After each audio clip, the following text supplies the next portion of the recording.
The heroine fell into the clutches of a ruthless, while the villainess, destined for an early grave, showed secret mercy to survive. But fate-twisted game she became the heroine's most precious obsession, sparking a war between the protagonists. Eventually, she entered the Duke's estate not as a prisoner, but as the beloved favorite. It all started when Mello turned 10 and realized she was trapped inside a tragic novel. The 5-year-old female lead had lost her mother in a brutal car crash, only to be tormented by a kidnapper and her daughter.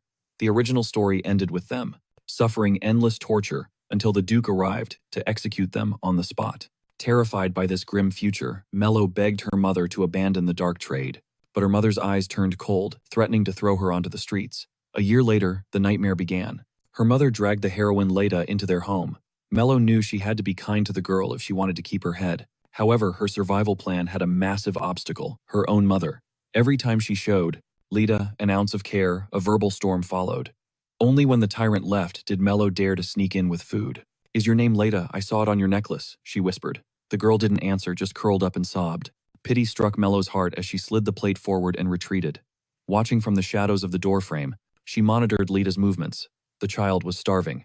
Leda glanced around cautiously before moving, slowly under the safety of the blanket. Seeing the plate emptied, Mello let out a breath of relief. But her cover was blown, sending Leda scrambling into a corner like a frightened rabbit. That night, Mello patted the mattress, offering a sanctuary. She explained that, while simple, it was a paradise compared to the cold chair. After a tense moment, Leda climbed up and began to weep softly. Mello reached out desperate to comfort the poor soul but froze. In Leda's eyes, she was still the daughter of a monster, yet Mello refused to give up. She poured every ounce of effort into caring for the girl. 2 weeks later, the walls finally crumbled. A thunderstorm raged outside, sending Leda sprinting into Mello's room for a desperate hug. Seeing the terror in her eyes, Mello gasped, "Did someone hit you?" But Leda only buried herself deeper in the blankets. Helpless, Mello threw open the window, hoping the cool night breeze would soothe the panic. But to her shock, the wailing grew louder. Mello slammed the window shut. It clicked. Leda must have lost her mother on a rainy day. The sound was a trigger. She gently guided Leda's hands. "Cover your ears," she whispered. "Block it out, and the fear goes away." Leda, trembling in the corner, slowly turned around. Mello held those tiny hands over Leda's ears, smiling warmly. "See, the rain is just a whisper now, isn't it?" The tears stopped, replaced by awe. As they curled up together, Mello murmured a promise: "Happiness is coming soon. Don't be afraid. Just sleep." And just as the plot predicted, the very next day, the Duke locked onto his daughter's signal. From that night on, Leda's heart belonged to Mello. She proudly displayed a drawing of their hands, entwined eyes shining for approval. Mello rewarded her with a cookie, and Leda giggled with pure joy. They played house, but the mood shifted when Mello was forced to play the baby. When asked to be the mom, Leda froze. She didn't understand the concept. The poor child had no memory of a mother's love. Mello's heart shattered, praying for the Duke's swift arrival. Leda asked innocently, "Will Mello come home with me?" The question hung in the air. Mello had no answer. Silence broke the child's heart, and Leda wept uncontrollably. If Mello isn't there, who will cover Leda's ears? The slave trader heard the noise and stormed in like a hurricane, shouting, "Shut up, you brat." The door slammed, shaking the room. Mello whispered soothing words as Leda choked back tears, begging to take Mello to a new home. Moments later, the mother returned with greedy eyes. Leda's price had skyrocketed, and Mello needed to keep the merchandise pristine. When Mello ignored her, the insults began. "You stupid girl," she spat, enraged by the silence. A violent shove sent the pot flying, and scalding soup splashed directly onto Mello's leg. Agony seared through her skin, leaving a horrific burn.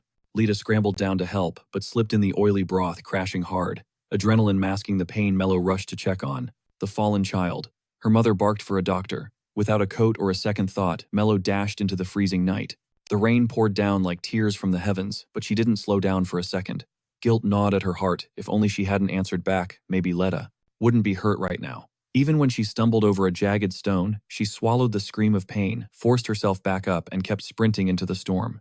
A luxurious noble carriage thundered past her in the mud, but Mello was too focused to care. She finally located the village's only doctor. They galloped back on horseback, the wind whipping their faces, only to find an ominous carriage parked right in front of the house. Ice filled Mello's veins. She realized this was the fated day Leda would leave. Since her own mother was a wanted criminal, the doctor warned Mello to stay hidden, to avoid getting dragged down. But Mello couldn't care less about herself. Her heart screamed only for Leda's wounds. Just then, a tall figure emerged from the shadows. Leda followed close behind him, clutching her teddy bear like a lifeline. Seeing her safe, a wave of relief washed over Mello's soul. She had always prayed for Lita to return to her true home and find happiness. But the pain of separation stung like a blade. Suddenly her mother was dragged out and thrown to the mud. The doctor urged Mello to run now. Yet through the chaos, she swore she heard a voice calling her name. The next morning, Mello returned to the silent house. The fancy carriage and Lita were gone. All that remained was a crudely drawn picture of them holding hands. Mello knew deep down. Destiny had likely parted their ways forever, and those golden memories would slowly fade into the past. If Lita were here, she would wipe these tears away. Was her mind playing tricks on her? She swore she heard Lita's sweet voice again. 2 tiny feet appeared in her vision. Before she could blink, Lita launched herself into Mello's arms, seeing her tears. Lita puffed up her cheeks in anger. Who dared to make baby Mello cry? Big sister Lita will beat them up for you. Hearing that protective tone, Mello couldn't stop herself from squeezing Lita tight. But confusion swirled. How was she here? Shouldn't she be miles away by now? Suddenly a man handed her a cup of water, his voice deep. You are the daughter of that slave trader, aren't you? Terror gripped Mello's heart. She recognized him instantly from the novel's cover, the Duke Loretta, Lita's father. Mello hurriedly bowed, stammering apologies. But Loretta was a man of justice, who knew exactly where to draw the line. Since Mello wasn't an accomplice, he wouldn't punish her. He even offered to sponsor her at an orphanage. But that meant she and Lita would be worlds apart. Lita wasn't having it. She explained that whenever the rain terrified her, Mello was the one who covered her ears and kept her safe. That is why she loved Mello. Mello squeezed her small hand back and confessed with a smile that she loved Lita just as much. Lita cheered, practically glowing. So Lita and Mello like each other. Yesterday without Mello, I cried my eyes out. She turned to her father with puppy dog eyes. Daddy is the best, so please let us stay together. Seeing how his daughter's spirit had brightened instantly upon reuniting with Mello, compared to the gloom of last night, he turned and asked for Mello's decision. Mello hesitated. Staying in the village to study medicine meant freedom, but leaving Lita alone was impossible. Mello understood the darkness waiting in the future. She knew the suffering Lita was destined to face, and wanted to shield her smile forever. Only she could steer Letitia's fate toward a brighter path. With resolve in her eyes, Mello accepted the offer. Before departing, Mello bid farewell to the doctor, announcing her journey to the capital. The doctor handed her a bundle of medicinal herbs, telling her the door was always open if things got tough. He added one final request. If you happen to run into my son in the capital, smack him for me. That brat has not sent a letter in ages. Go now, and may God's blessing go with you. Inside the carriage, Lita slumbered peacefully on Mello's lap. Loretta observed the undeniable bond his daughter held for this girl. Softly, Mello whispered the truth. Lita had lost her memories, likely shattered by the overwhelming trauma. She had already forgotten her mother, and the accident left deep scars on her mind. Recovery would take time. But Mello assured him, Lita is absolutely your daughter. It wasn't just the looks. That radiant aura was identical. Loretta was stunned into silence, realizing he owed this girl a massive debt. Soon the walls of the capital rose before them. A guard intercepted them immediately.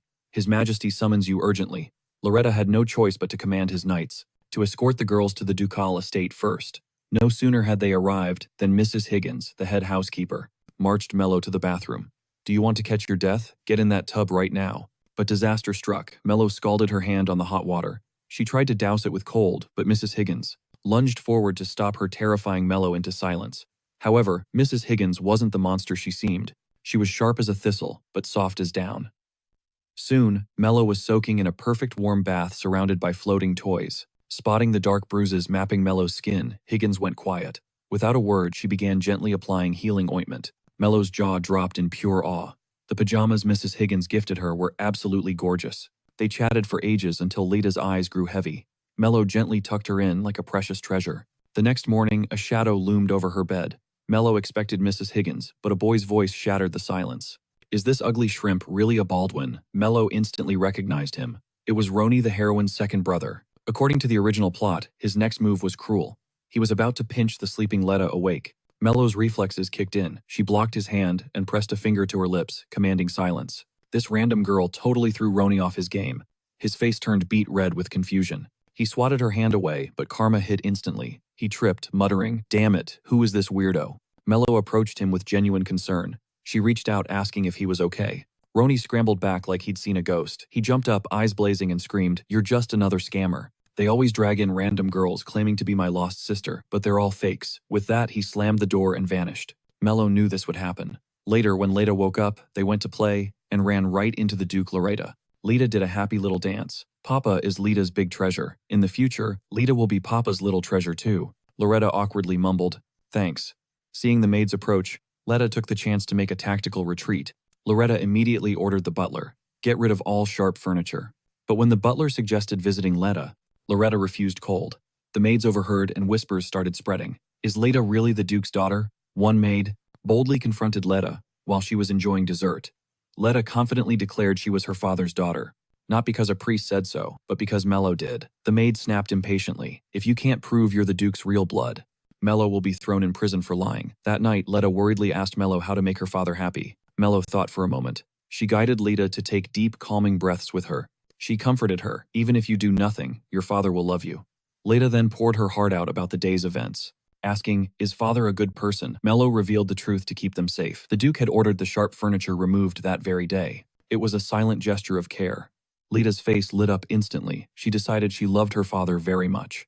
Loretta, lurking outside the door, heard his daughter's confession. His heart melted. He awkwardly turned to the butler. What exactly does she like about me?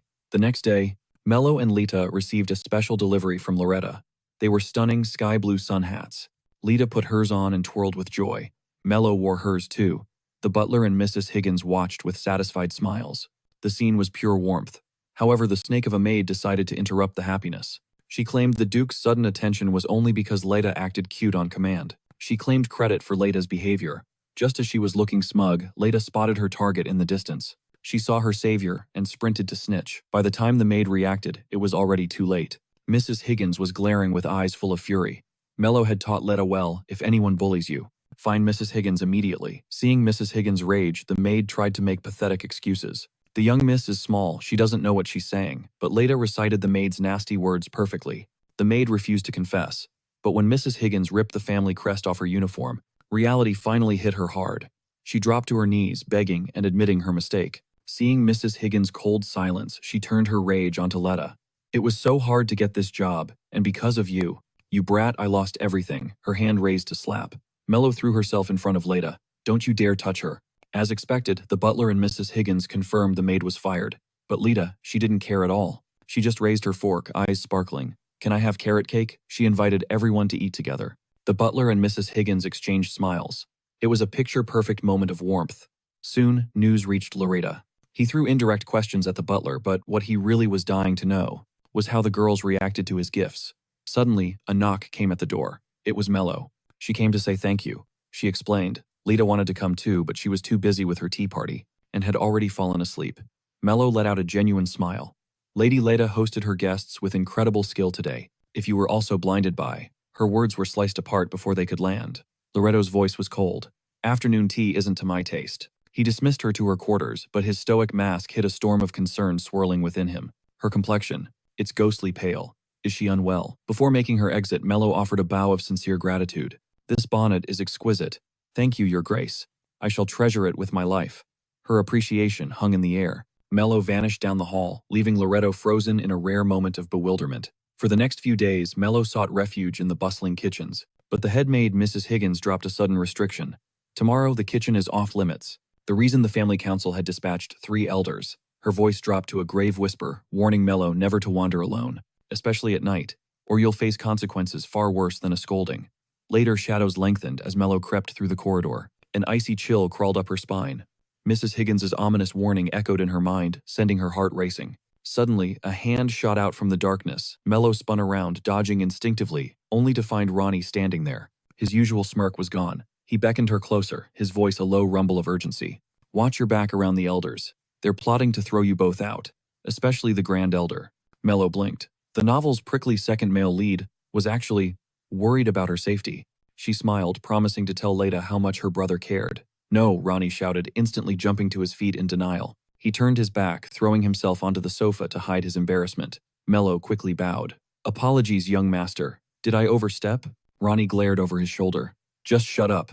With that, he stormed out, slamming the door. Mello cheekily stuck her tongue out at his retreating figure.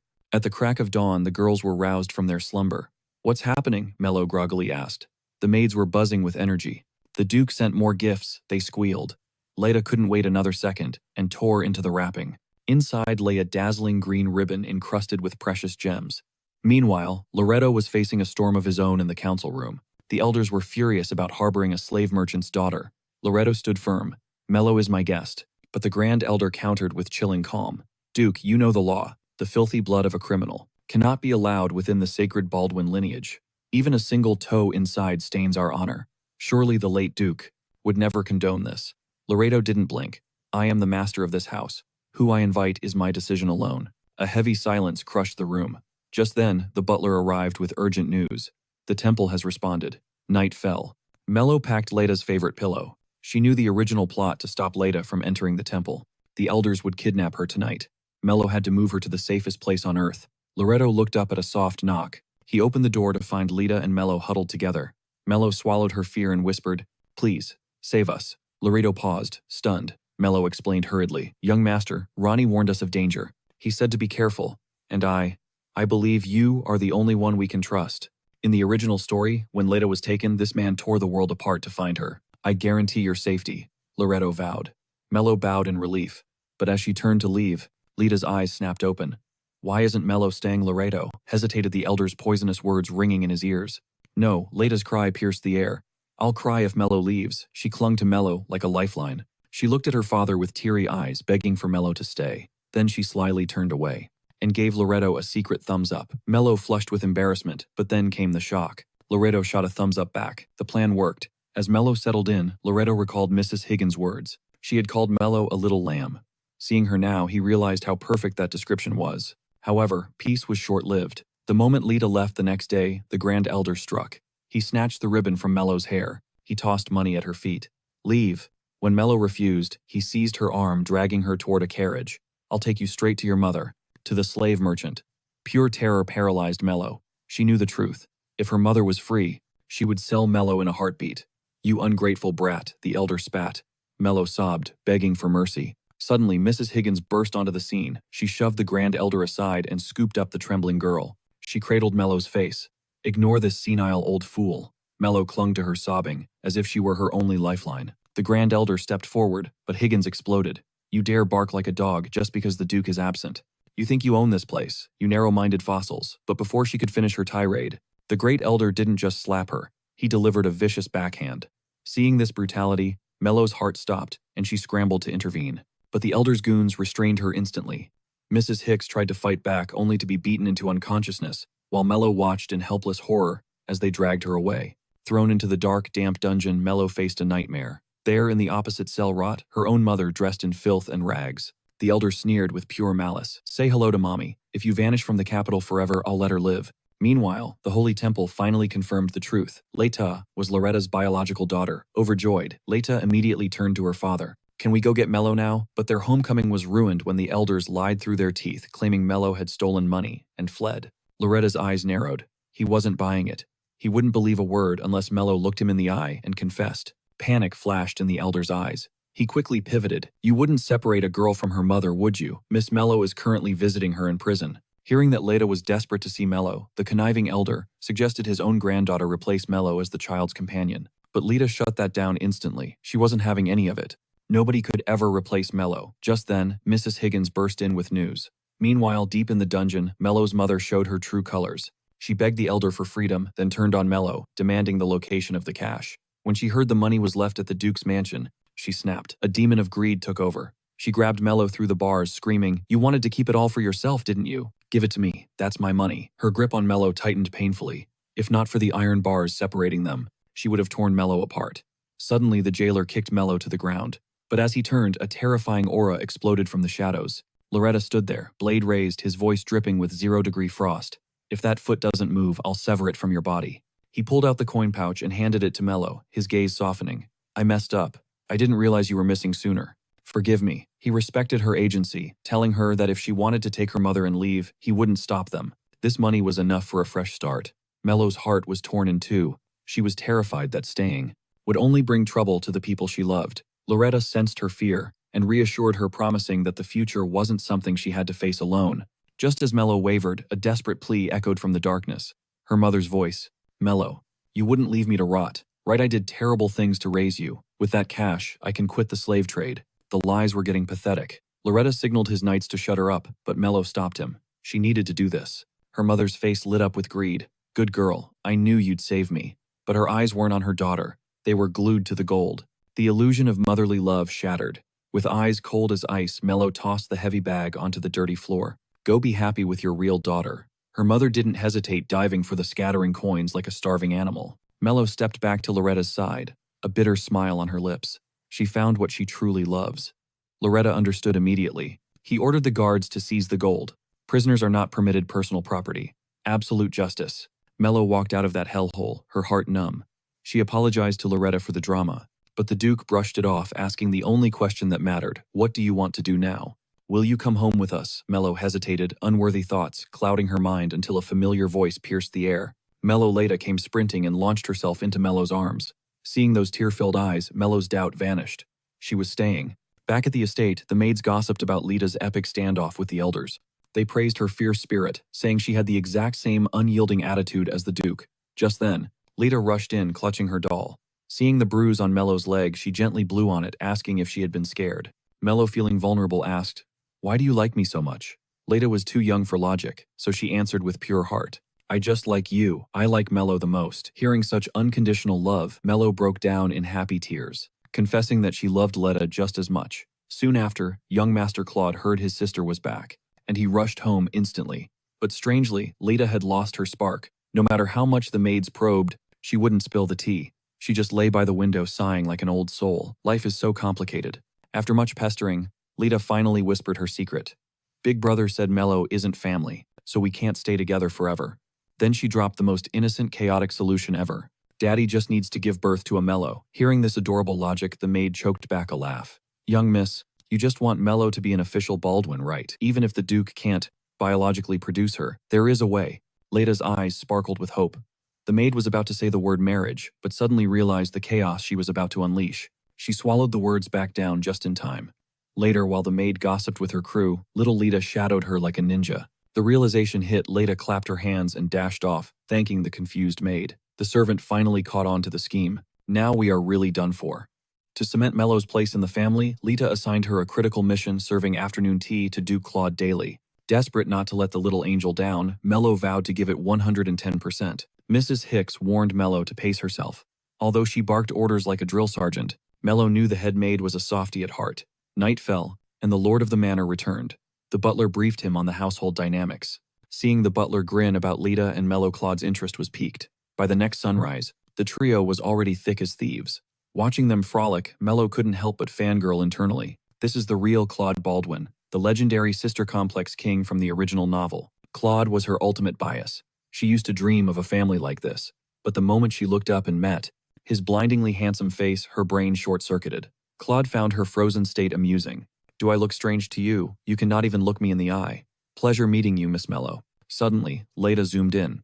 Leda has been waiting. Mello is on her best behavior. She asked why Mello was stuttering and red as a tomato. Then she dropped the bomb. "You guys like each other, right? So I want Mello to marry Leda." Hearing this, Claude and Mello froze their souls, leaving their bodies simultaneously. Leda solemnly swore to make Mello happy. Hearing that adorable confession, Mello squeezed her tight. However, a chill ran down Mello's spine. It was Claude staring daggers. Later, during the dreaded tea duty, Mello swallowed her fear and knocked. The door creaked open. Claude greeted her with a smile that didn't reach his eyes. "I heard you were learning capital etiquette. Is it just to cling to Leda?" Mello honestly replied she would stay by Miss Leda until the end of time. That honest slip-up caused the temperature in the room to drop below freezing. Mello instantly realized that she had likely triggered his massive jealousy, but Claude masked it with a fake smile and dismissed her. He slammed the door shut, leaving a bewildered Mello in the hall. The next day, she tried to break the ice with a story about meeting Leda. "You want to hear about it, right?" But Claude gave her the total silent treatment. For days, whenever the siblings were together, he was a doting puppy to Leda. But the second Mello brought tea, slammed door in the face. One day Mello descended the stairs to find the hall in absolute chaos. Turns out Duke Claude was ruthlessly firing a servant, because his #1 trigger is liars. That day Mello went for the tea run and found the office empty, so she quietly left the tray. She turned to leave, only to crash right into a rushing Claude. He shielded Mello from the fall, his own hand taking the brunt of the scalding tea. Miraculously, Mello was unharmed. But seeing his red-burned skin, she scrambled up to get cold water. Claude stopped her, raising his injured hand, to show it was not a big deal. To calm her panic, he commanded her to count to 100. When Mello finished the nervous countdown, he asked softly if her heart had settled down. Mello apologized profusely for her clumsiness, but Claude flipped the script. "Before entering, I should have checked first. This is on me." Mello pointed out. He had been ignoring her. Claude hung his head like a kicked puppy. I am sorry. I felt like I should apologize, but the words would not come out. I was jealous of your bond with Leda. Pretty childish for a duke, right? Mello expressed that she totally got it. After all, Baldwin men worship the ground Leda walks on. Realizing she just spoiled the plot, she stammered a messy excuse. Claude smirked, asking if she was physically incapable of lying. He tapped her forehead gently. Panic solves nothing. Own your mistakes calmly. Mello flushed a deep crimson, thanking him for the comfort. Suddenly, Claude leaned in, that charming smile turning mischievous. Can I punish you a little bit? Mello realized too late she walked into a trap. Using his burned hand as the perfect excuse, he forced her to handle his paperwork every afternoon. Watching him sip tea like a king, Mello felt scammed, especially since that hand healed in like 2 days flat. Ella was drowning in a sea of paperwork, burning the midnight oil every single night. One evening, Mello drifted down the stairs in a sleepy haze and slammed right into a solid wall of a person. Before she could even apologize, a pair of furious eyes pierced through her, but the man stormed off without a word.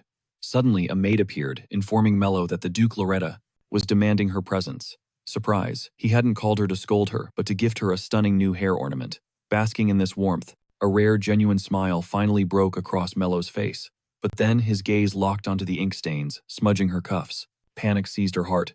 She thought he'd see her as filthy, so she stammered out an excuse about writing. Seeing her terrified expression, he realized that her traumatic past made her walk on eggshells. With a heart full of pity, he gently patted her head. He braced himself, expecting her to apologize again. But against all odds, Mello didn't say sorry. She whispered a sincere thank you. Her response caught him off guard, but he masked it quickly, placing the delicate ribbon into Mello's trembling hands. For the next few days, Mello went into full guard dog mode outside Leda's door. In the original story, a villain sabotaged Leda's wardrobe, so she was playing the long game. However, Claude materialized from the shadows. Mello jumped back, heart pounding. Claude smirked, pointing out how suspicious it looked for her to be lurking outside a dressing room at midnight. Mello blurted out without thinking, I haven't stolen anything yet.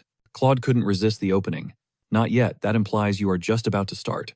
Listening to her clumsy defense, amusement danced in his eyes. Miss Mello is far too clever. If you were going to steal, you'd go for the diamond rings, right? But relax, I won't stop you. A light bulb went off in Mello's head, and she decided to spill the beans about her true mission. She revealed the Elder's nasty plot to sabotage Leda. The moment the words left her lips, Claude's playful vibe vanished. He warned Mello against acting like a reckless hero, pointing to his own chest. He signaled that she needed to let the reliable adults handle the dirty work. Slipping off his coat, he draped it over her shoulders and commanded her to get some rest. He took her hand, declaring, I will have you asleep in 10 minutes. Mello panicked. Wait, was he planning to sing her a lullaby personally? But the reality was much sweeter. He marched her to the kitchen for a cup of special honey milk. Oh, she had definitely overthought that one. Before leaving, he tapped her shoulder with a smirk. Remember to report to my room tomorrow. We have a mountain of documents with your name on them. After all that drama, Mello returned to her room exhausted. But the moment she pushed the door open, horror struck. Her precious gift had been destroyed. She realized the culprit knew. She was guarding Leda's room and decided to take petty revenge on her instead. The next morning, the toxic elders were rushing to leave, but they couldn't leave without spitting one last insult at Mello. Hearing this, Duke Loretta's expression turned into a thunderstorm. Suddenly, Mello stepped forward. Clutching the charred ornament, she marched toward the chaos with steady steps. The elder seized the chance to scold her for being rude. A maid frantically whispered for Mello to stop, fearing the worst. The old Mello would have swallowed the insult in silence, but the new Mello, the game had changed. A fire ignited in her belly. She fought to keep her cool, channeling the icy composure Claude had taught her. Facing the old man's cruel venom, she raised her head with defiant grace. When the elder tried to banish her, Duke Loretta instantly stepped in a human shield, protecting her from the world. Feeling this overwhelming warmth, Mello slowly removed the burnt ribbon and spoke. I know my place. My mother is a criminal. I have only survived in this mansion because of the Duke's infinite mercy. That is exactly why I would never dare damage a gift from his grace. The only reason I have a roof over my head is the Duke's generosity. This ribbon was my most clear treasure, but I never imagined someone would break into my room just to burn it. If I had known, I would have guarded it with my life. Duke Loretta immediately dropped to one knee, panic in his eyes, checking if she was hurt. But when she apologized again, his sorrow turned into blinding rage. Mello tugged his sleeve to hold him back, insisting that she wasn't physically hurt or robbed, begging him to let it go. The Duke realized her strategy. She wanted to make these ungrateful elders owe her a massive debt of guilt to prevent future attacks. He decided to trust her play. He didn't execute them. He just exiled them from the estate. But these stubborn fools still hesitated. So the Duke with a face like a demon from hell, roared at them to get out. Seeing his murderous intent, the elders shook like leaves and scrambled into their carriage to flee. Back in the safety of her room, Mello recalled the previous night.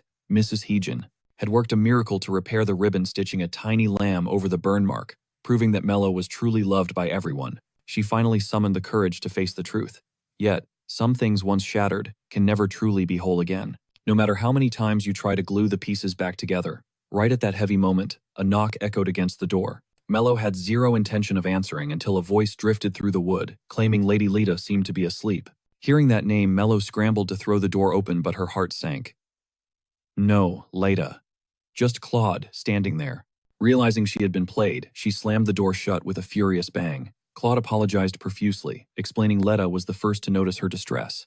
As for why the little sister wasn't there, he hesitated, sounding awkward. That was all Mello needed to hear. She swung the door open, eyes blazing, and shouted, "You kept Lita away because you are just jealous, aren't you?" Claude silently offered a pristine handkerchief. Dead serious, she declared she would use it to blow her runny nose. Once the adrenaline faded and the embarrassment of her outburst hit her, face burned bright red, Claude extended a hand, inviting her to go find Lita together. Mello eyed him with suspicion, refusing to believe he was being this kind without a catch. He reached out again, swearing he would keep his word this time. Naturally, Mello took his hand, letting him lead the way.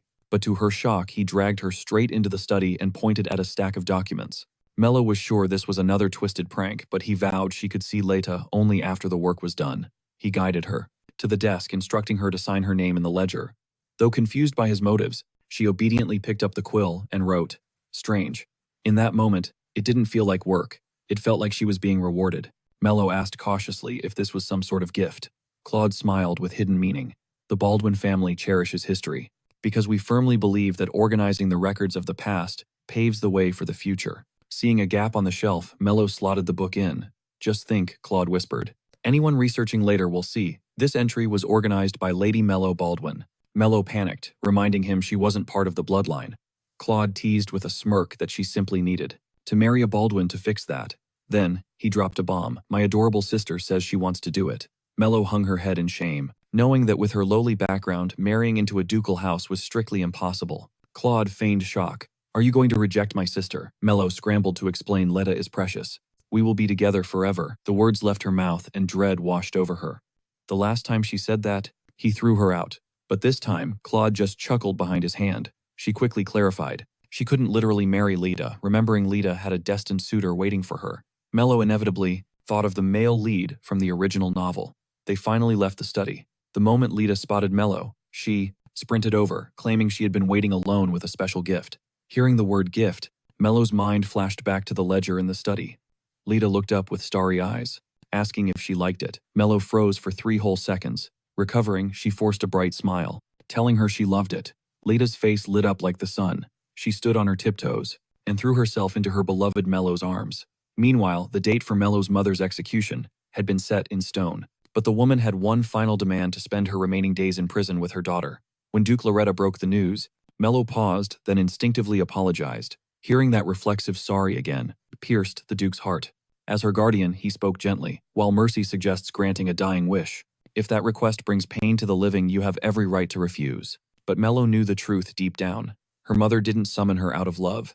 She was terrified of the afterlife and wanted a shield against her own sins before she died. He offered her 2 weeks to decide, but Mello shook her head instantly. She had learned her lesson. That woman loved gold more than her own child. Mello remembered slaving away from dawn to dusk, desperate for crumbs of affection that vanished in a second. Gripping her dress, she declared with iron resolve that she would not go back. She refused to be wounded again. Duke Loretta felt a massive weight lift. She had finally chosen to protect herself. Standing there, rising from the mud of her past, she shone brighter than any gemstone. Mello insisted on signing the rejection letter personally, because the moment she put that ink to paper, she knew she would finally feel it. True liberation. Stepping out from the suffocating shadow of her mother, Duke Loretta accepted the request instantly. But the next day, it wasn't the Duke who escorted Mello to the prison. It was Claude. In her rush to leave, Mello forgot her gloves, giving Claude the perfect chance to tease her. Then the mood shifted. Claude slipped off his own black leather gloves and handed them to her. She touched the smooth material, hesitating. She asked if the Duke was all right, guilt crashing over her like a wave. She felt like a burden. But Claude's voice cut through her thoughts. He told her firmly, "This is not your fault." Mello lowered her head, feeling small. Why was she always treated like a fragile child? She pulled on the oversized gloves, mumbling, "I wonder when I'll finally grow up." Claude tilted his head and asked when her birthday was. Mello paused. She admitted she didn't actually know the exact date. Realizing he had touched a deep wound, Claude fell silent. But Mello smiled, her face radiant. "My birthday is in the spring," she said softly. "When the flowers bloom, that is when I turn a year older." Claude was struck speechless. Her words were so unique, so incredibly romantic. Just then, the carriage rolled to a halt. Claude pulled out the official documents, the knight guarding the entrance, took the papers, checked them, and was about to wave them through. But then everything froze. Mello noticed the knight staring right at her. His gaze was intense. Claude's expression darkened instantly, disgusted by this stranger's rudeness. The knight called out Mello's name, his voice trembling. He ripped off his helmet the moment he saw her face clearly. Mello leaned out the carriage window, her heart racing. It was him, her childhood friend, Isaias. Memories flooded back. Whenever she used to cry from being bullied, Isaias was her shield. He would swoop in and teach those bullies a painful lesson. Mello knew he meant well, but her heart was too soft. She often stopped him, knowing the pain of being tormented. She couldn't bear to see others suffer the same fate. Touched by her angelic kindness, Isaias had pinched her chubby cheeks and made a vow. "From now on, I will protect you with my life." His personality, so bright and lively, had healed her closed-off heart. He once gave her his own shoes and ran barefoot in the dirt just for her. That night, Mello had worried about him endlessly, until suddenly, a noise. At her window. It was the missing shoe. She threw open the window and caught a glimpse of Isaias, sprinting away barefoot in the moonlight. Warmth bloomed in her chest. Back in the present, seeing him again. After all these years, Mello practically launched herself at Isaias.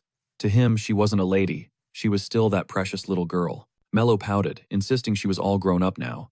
Isaias laughed heartily. "You only make that face when you're mad. You haven't changed a bit." Suddenly, the temperature dropped. Claude interrupted their sweet reunion. With a fake smile, he invited Isaias into the carriage. Seeing Isaias ask Mello to scoot over with such familiarity, Claude's jealousy flared. He was annoyed by this guy's lack of manners. But Isaias, complete oblivious to the murderous aura, just focused on Mello. Mello explained she was staying at the Yada, Duke's residence for now. Isaias didn't pry. Suddenly he spotted the chocolate on the table. His eyes lit up like a puppy. He excitedly said he'd take some to share with his squad. Mello giggled. "You always want to share good things with friends. That part of you never changes." Watching this bond, Claude snapped his fingers and ordered the servants to bring more chocolate. Isaias dropped to one knee to thank Claude. But he wasn't thanking him for the sweets. He was thanking him for protecting Mello. Claude looked like he swallowed a lemon, then shifted his gaze to Mello. Mello, staring at the kneeling knight, suddenly remembered her promise to the doctor. Without a second thought, she grabbed a heavy book and whack, she smashed it onto Isaias' head. "Right to the doctor immediately," she screamed. Isaias rubbed his head, looking pathetic. He promised to contact his mother regularly from now on. They argued about how to write the letter, then both slowly turned to look at Claude. He was the only one in the carriage who actually knew how to write elegantly.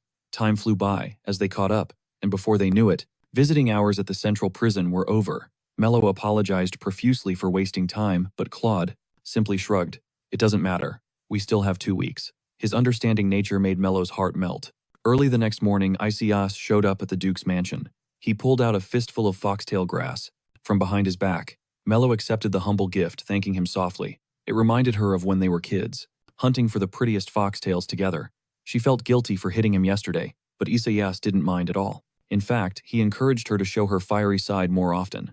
Mello asked why he was really here. He took a sip of tea and dropped the bomb. "He was here to get writing advice from Claude," he said with a serious face. "Since I promised to write letters, I must keep my word.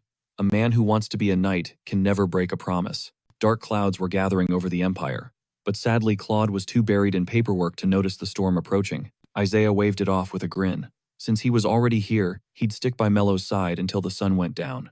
But then a shadow crossed his face. He suddenly worried he might be interrupting her schedule. Mello paused, her eyes softening. She flashed a radiant smile and reassured him she was free. Suddenly a noise shattered the peaceful atmosphere. The door swung open to reveal a disheveled Claude. He scanned the room with wild eyes. Mello tilted her head, confused by his chaotic entrance. Seeing that Lita wasn't there, Claude let out a breath he'd been holding. He explained that his little sister had a massive crush on his friend. Mello laughed softly, trying to calm him down. "Don't worry, Isaiah might look wild, but he's actually the son of the most brilliant doctor in town. Lita is safe with him." But when she turned around, her jaw dropped. Isaiah had already licked every grain of sugar from the teacup.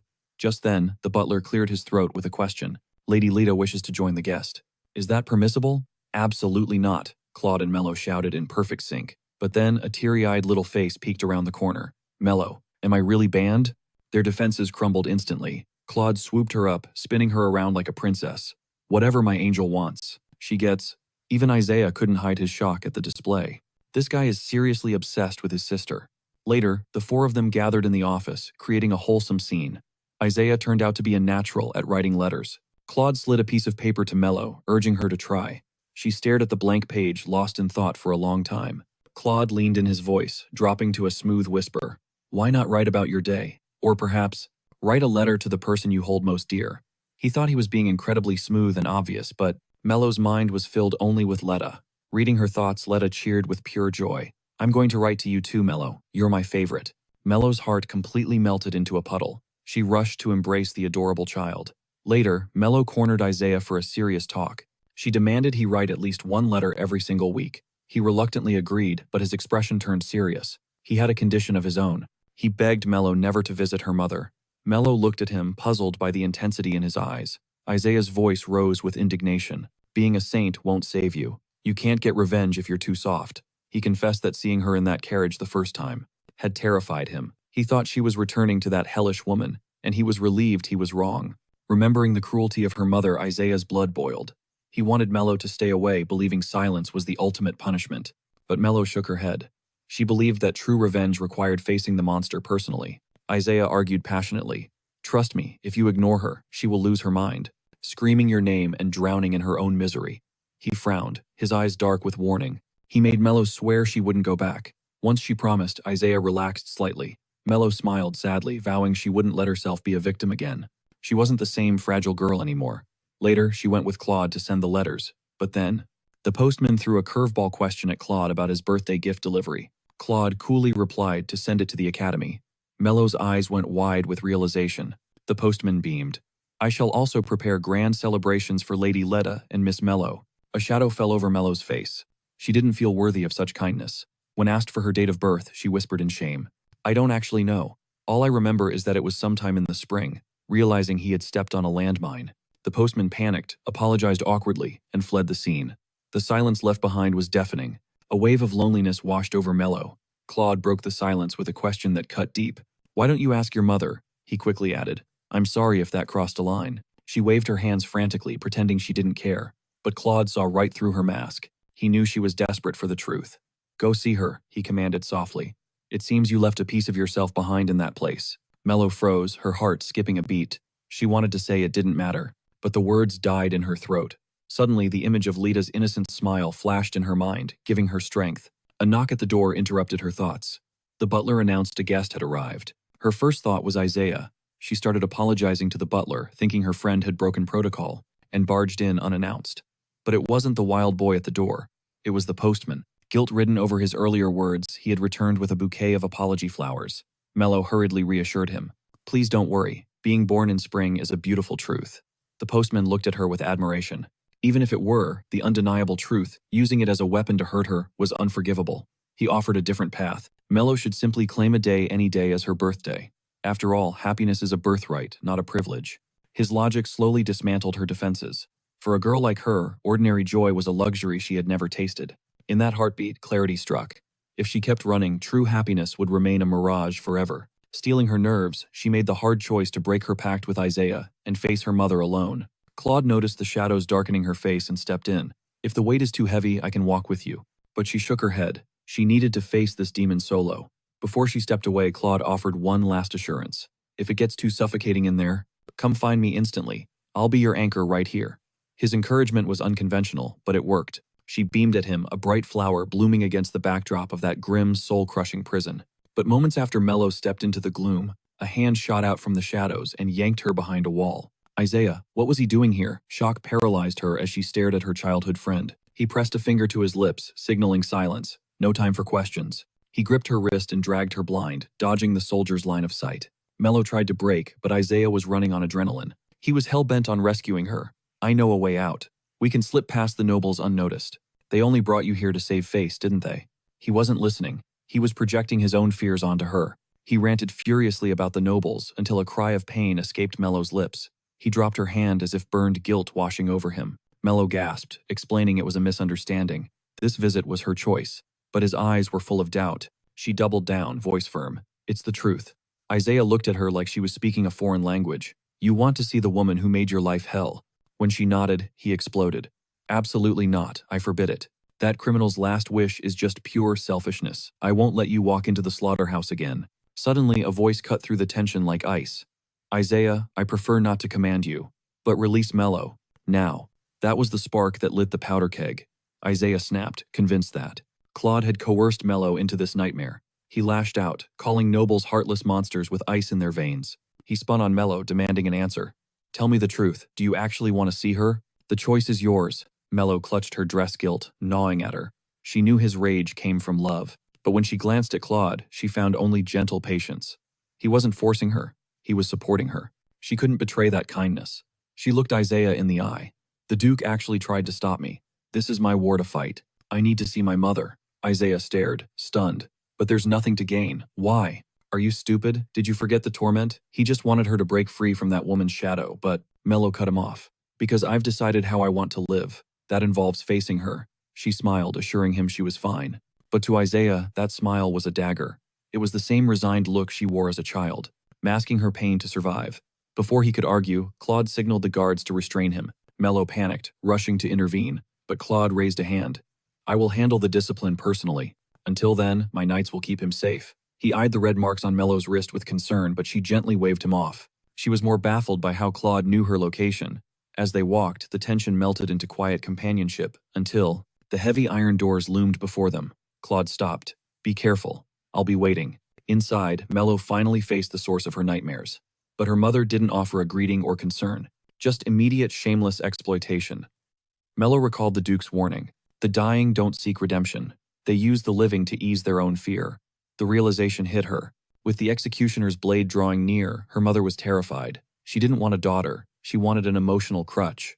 This wasn't an apology. It was a transaction for peace of mind. Mello shut it down. Don't bother apologizing. Her gaze remained unshakable. The mother, unused to defiance, snapped. The mask fell, revealing the monster who blamed Mello for her ruin. But Mello saw through the venom. This tragedy was entirely self-inflicted. If you continue this madness, I'm walking out. She refused to accept fake tears. She was claiming her own life now. However, there was one singular thing her mother could actually provide. Her birth date. The request left the woman completely stunned. Mello was done with the excuses, so she fired the question point blank. When exactly was she born? When the woman replied, she didn't know, a cold wave of realization hit Mello. How foolish of her to expect even a crumb of maternal love. To this woman, Mello wasn't a daughter. She was just the living sin that had dragged her into this cage. A bitter smile touched Mello's lips. I see. With those final words, she spun around, her footsteps echoing with newfound resolve. Behind her, the prisoner slammed against the iron bars, screeching like a banshee. Back then, I wished for death. I wanted to scrub the memory of your birth from my mind, yet I was stuck with you. You should be on your knees thanking me. No one would open their doors while soldiers swarmed the streets. If that one family hadn't let me in, I would have died because of you. After all my suffering, how dare you walk away? Mello listened to the venomous tirade, that same bitter smile fixed on her face. She turned one last time, offering a polite final bow to the woman who gave her nothing but pain. The heavy chains of expectation finally shattered. Goodbye, mother. Upon seeing this, the woman screamed her name in a frenzy. You ungrateful brat, I never should have given birth to you. However, Mello marched toward the exit without a backward glance. Outside, the warm embrace of sunlight kissed the hem of her dress. She looked up and froze. Claude was waiting there like a guardian angel. Instantly, the heavy weight in her chest evaporated. Seeing her, Claude turned and extended a hand, his gaze soft. Come, I'll take you. Mello tilted her head, curious. Did he mean to the carriage or the Duke's estate? But as his fingers interlaced with hers, pulling her from the gloom into the light, she realized he meant something more profound. Let's go home. That evening, Duke Loretta was casually flipping through a magazine when a soft knock interrupted him. Excuse the intrusion, I've returned. Perfect timing, because the Duke had a bone to pick. I heard about the incident with the young guard. Panic flared in Mello's eyes. She immediately pleaded for Isaiah's safety, explaining everything. He had always been her shield. Now, it was her turn to defend him. The Duke nodded solemnly. I understand. Mello exhaled, her shoulders dropping. So he's off the hook. But the Duke crushed that hope instantly. A proper punishment will help the boy grow. He then slid a fashion magazine across the desk. He intended for her to pick out her own wardrobe, but Mello's wires got crossed completely. She assumed he was worried about Lada's winter gear, and vowed with total confidence to choose the best outfits for the little lady. The Duke facepalmed, resigning himself to her dense nature. He really couldn't win with her. Leaving the office, Mello ran straight into Claude and a mountain of paperwork on a cart. Her soul left her body. Was she doomed to another all-nighter of copying? Claude smirked, stepping forward. You were just thinking about how to repay me for today, right? Caught red-handed in her gratitude, she had no choice but to agree, tears of defeat shimmering in her eyes. But back in the study, Claude didn't hand her work. He handed her a record book, dated exactly to her birth month. It clicked. Her mother had mentioned a freak snowstorm during spring. Such a bizarre weather anomaly would definitely be in the official archives. Plus, her mother had been dodging soldiers at the time. Seeing Mello's gears turning, Claude smiled with relief. They deduced her mother was likely fleeing from a scandal, but a pregnant woman being denied shelter everywhere. That was suspicious. Claude suspected a strict lockdown order had been in place. He explained. Years ago, an assassin targeted the royal family by posing as a guest in a village on their route. The plan failed, but the assassin slaughtered the host family before being caught. Since that tragedy, a strict decree forbade hosting strangers when royals passed through. And on the day of your birth, Claude continued, the emperor's brother was visiting Grays County. As he spoke, he revealed a ledger stamped with the imperial seal. He claimed he just borrowed it despite imperial records being highly classified. He'd definitely crossed a line. A chill ran down Mello's spine. She was now an accomplice to treason. Watching him gesture to the cart, Mello suddenly remembered his promise that she wouldn't have to write only transport documents. The trap had been set from the start. She was in on this heist the moment she touched that cart. She knew he wouldn't be this helpful for free, but Claude just held the forbidden register, his eyes gleaming. What we're looking for might be right here. The answer lay just within reach, yet Mello froze, paralyzed by fear. One wrong move, and her fragile hopes would shatter into a million pieces. Suddenly, Claude's voice broke the silence, warm and encouraging. Are you afraid your dreams will crumble? Don't be. You will find it, I promise. I'll be right here searching with you, so hold on to that hope. Mello was stunned. Why was he showing her such sudden, uncharacteristic gentleness? Claude merely smiled, masking his true intentions. He knew if he dared upset the person Lita cherished, his little sister, would never forgive him. Feigning heartbreak, he dramatically accepted his fate. He wasn't his sister's #1 favorite anymore. With a theatrical sigh, he handed over the imperial registry. Mello's hands trembled as she accepted the heavy tome. She cracked it open with delicate precision, her heart hammering against her ribs like a war drum. Memories of a cruel childhood flooded back. The village children used to chant it like a curse, branding her the daughter of a filthy criminal. They mocked her, claiming a wretch like her didn't deserve a birthday. Her only clue was a whisper from the past that she arrived when the spring blossoms were at their peak, painted the world in vibrant color. Overwhelmed, she buried her face in the pages, her voice trembling as emotions choked her words. Yet, despite the painful memories there, it was proof of her existence. She had found her birthday. Gently, Claude reached out and brushed the tears from her cheeks. Now he whispered softly, you can finally tell me when to celebrate you. The very next day, a special gift arrived, a drawing sketched just for her. She stared at it for 2 whole hours, completely mesmerized. A soft, genuine smile tugged at the corners of her lips, without her even realizing it. But the moment was interrupted. A visitor had arrived. In the reception room, Isaiah paced back and forth, practically vibrating with anxiety. The sound of the door opening made him jump out of his skin.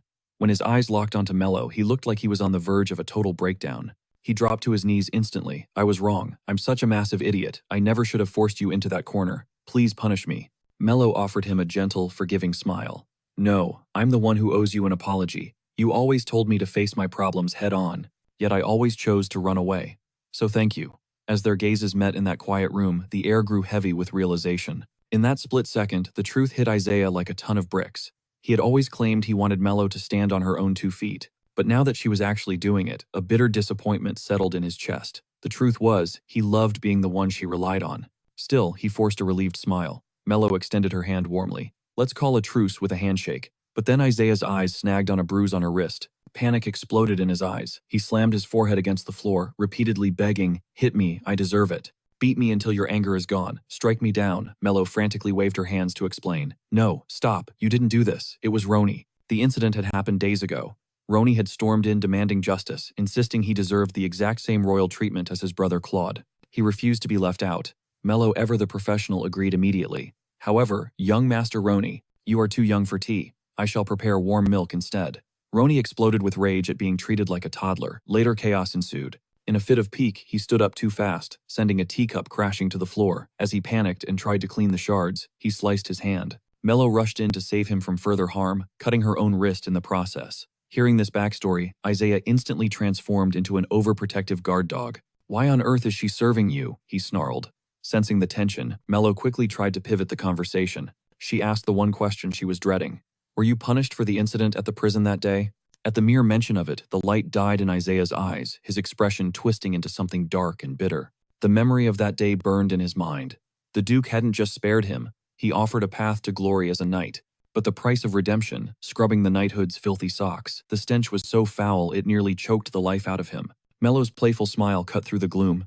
Thank the stars that nightmare is over, she teased. I was worried sick about you. Her radiance hit him like a spell. Isaias turned beet red instantly. But just as he opened his mouth to confess, Roni crashed the moment. Pouting like a stormy little prince, he barked at Mello. How long do you plan to keep me waiting?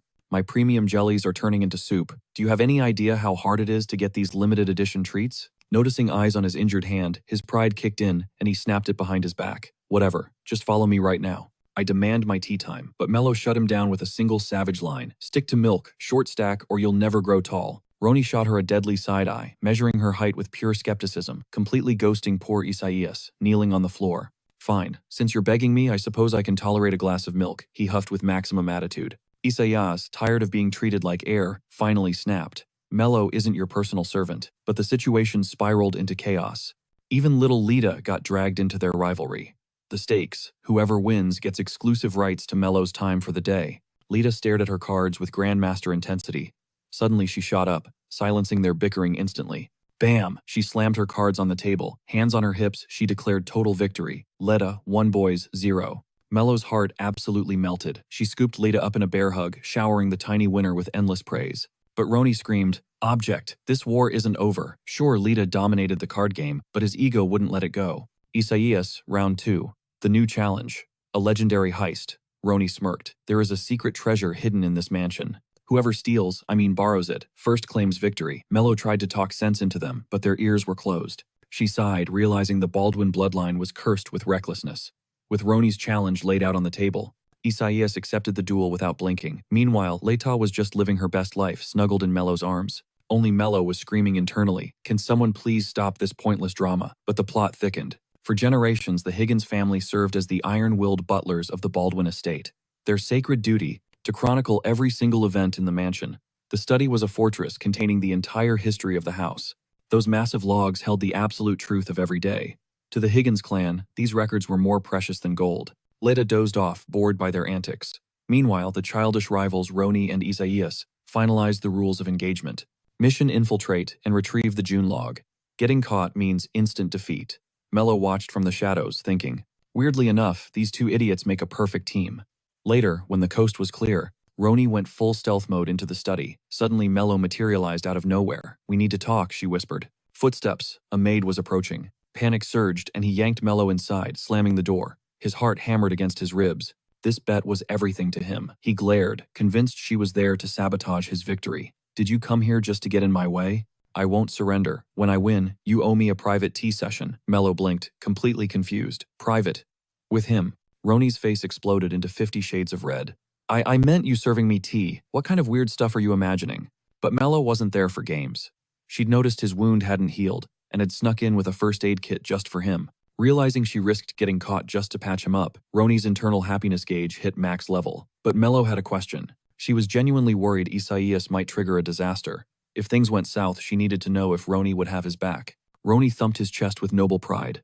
That guy is my guest. Even if the sky falls, protecting him is my duty. Mello giggled. I knew you didn't actually hate him. Roni whipped his head away, too stubborn to admit she was right. Anyway, what did you want to ask? Mello's gaze turned serious. Young master, is there something heavy on your heart you need to say? Is that why you're obsessed with me serving you tea? Roni looked down, guilt washing over him. Back when I called you a liar and told you to leave. It was because our house was swarming with con artists back then. They spun lies to use us. I thought you were just another one of them. I'm sorry. I was wrong. Silence hung in the air. Roni trembled under her gaze, terrified. Did my words back then leave a scar on you? Mello shook her head instantly. She knew the truth. Roni had a razor-sharp tongue, but a heart made of pure gold. The kid was an open book. His emotions were written all over his face. Then, struggling with his pride, Roni whispered, You don't have to leave. You have nowhere else to go anyway. And I don't want to be alone again. Even though my brother is back home, he's usually locked away at the academy. And besides, Mello didn't wait for him to finish. And young Jeremiah, since he entered the magic tower, he never looked back. According to the original storyline, the third son Jeremiah was an absolute prodigy. He was destined to become a legendary mage. That obsession consumed him, keeping him isolated in the tower. But before Aletta ever stepped foot in this world, Ronnie was the lonely prince of the Duke's mansion. When he heard a long-lost sister might return, hope bloomed in his heart. But reality was cruel. Only scammers and imposters arrived at the gates. Every single time his heart was shattered. Realizing this, Mello finally understood that first moment of hostility. It explained why he branded her a liar on sight, yet latched onto her so desperately afterwards. The boy was starving for connection. But Ronnie froze. How did she know about Jeremiah? Realizing her slip-up, Mello's mind raced for an excuse. But Ronnie's eyes suddenly sparkled like stars. It was Claude, wasn't it? Nobody else would dare talk about Jeremiah. I knew it. His excitement was contagious. Jeremiah is basically a god. I heard he even snubbed the Tower Master to visit the Imperial family. That means he's next in line for the throne of magic. Soon the world will know him as Archmage Baldwin. Our family name will rule the Magic Tower. Then the Tsundere act returned. Since Jeremiah is my brother, I guess it's fine if you keep staying here. I said all that and you still look confused. Look, I prefer being alone, okay? It's just that. You don't have anywhere else to go. Those words hit Mello harder than a physical blow. She had been so focused on surviving the Duke's mansion, she completely forgot about her own place in this world. She hadn't considered where she actually belonged. Living here with Aletta forever wasn't a plan. After all, she couldn't stay a child forever. One day she'd have to face the real world. Ronnie was oblivious to the existential crisis he just triggered. Suddenly, footsteps echoed outside. Their heads snapped up in terror. The door handle turned slowly. Ronnie slammed his hands over his mouth, stifling a scream. The intruder stepped in. It was Isaiah. He beelined for the study, hunting for the June records. But the search was futile. Nothing was there.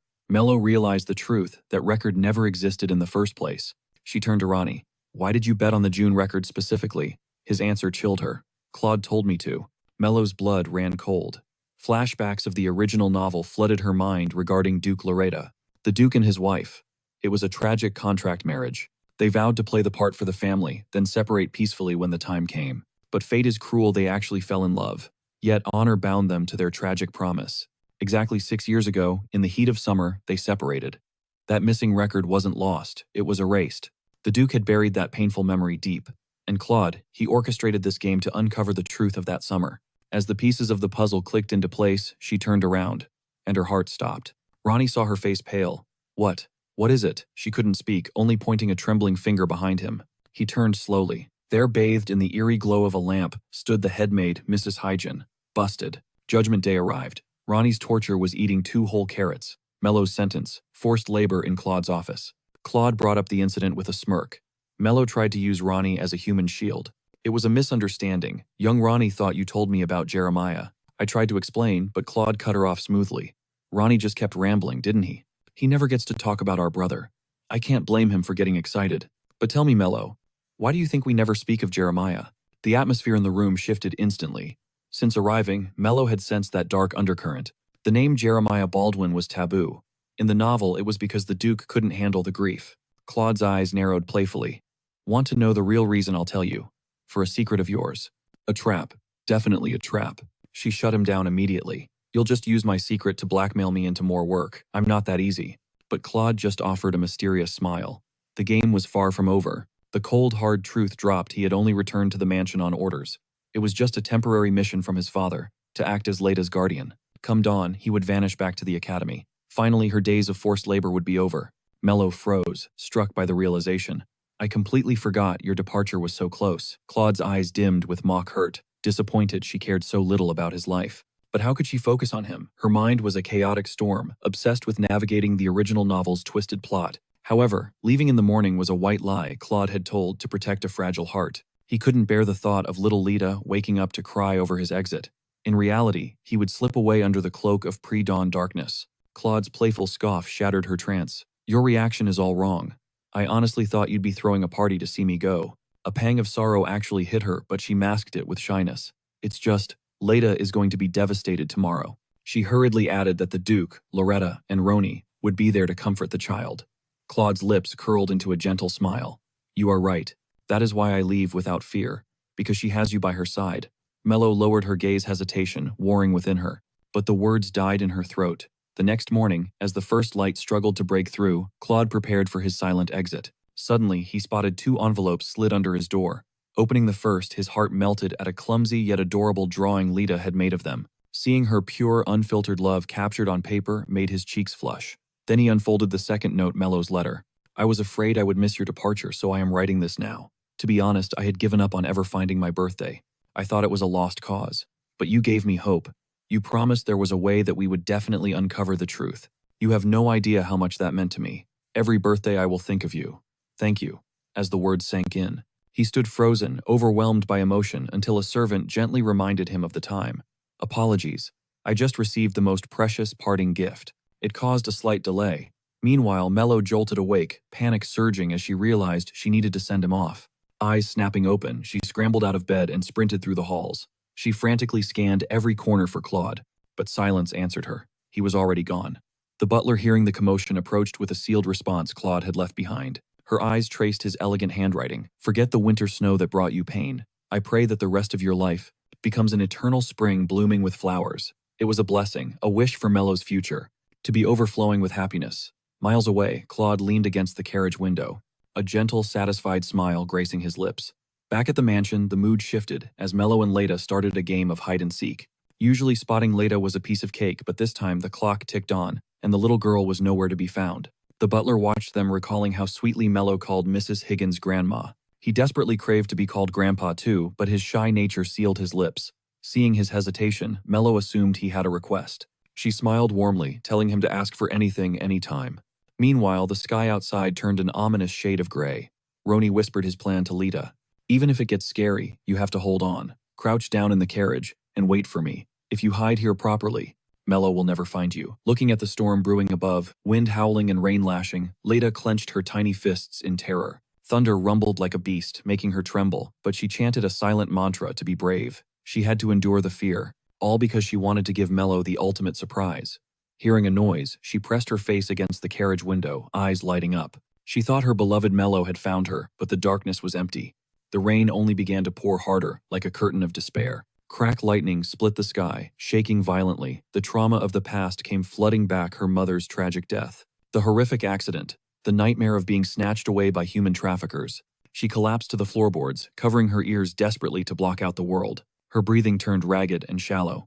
Her lips barely moved, whispering Mello's name like a prayer. Then darkness took her. Overwhelmed, she fainted alone in the carriage. Back inside, Mello was spiraling into panic. She had torn the mansion apart, but Leda was nowhere to be found. The storm was raging outside. She had to hurry. A child couldn't be left alone in this weather. The thought of Leda crying alone broke her heart. She grabbed Roni for answers, and realization slammed into him instantly. He knew he had messed up big time. He seized her hand and sprinted out into the rain, dashing straight for the carriage at the entrance. A chilling memory struck Mello. Leda had been discovered years ago, trapped in a carriage during a storm just like this. She ripped the carriage door open. Horror gripped her soul as she saw little Leda lying there lifeless. The child's face was deathly pale, and every shallow breath looked like a struggle for survival. High within the mystic spires, Jeremiah, the Magic Tower's golden child and the estranged third son of House Baldwin, faced a summons from the Tower Master himself. Meanwhile, a heavy silence suffocated the Duke's estate. The doctor's examination was over, but Leda remained trapped in a coma, her mind shattered by severe psychological trauma. Even the finest medical minds were helpless against invisible wounds, leaving Roni to hang his head crushed by a mountain of guilt. Duke Loretta knelt his presence, a comforting shield, and whispered, "This isn't on you. Dry your tears. Leda is a fighter. She will pull through." But Mello was drowning in self-blame.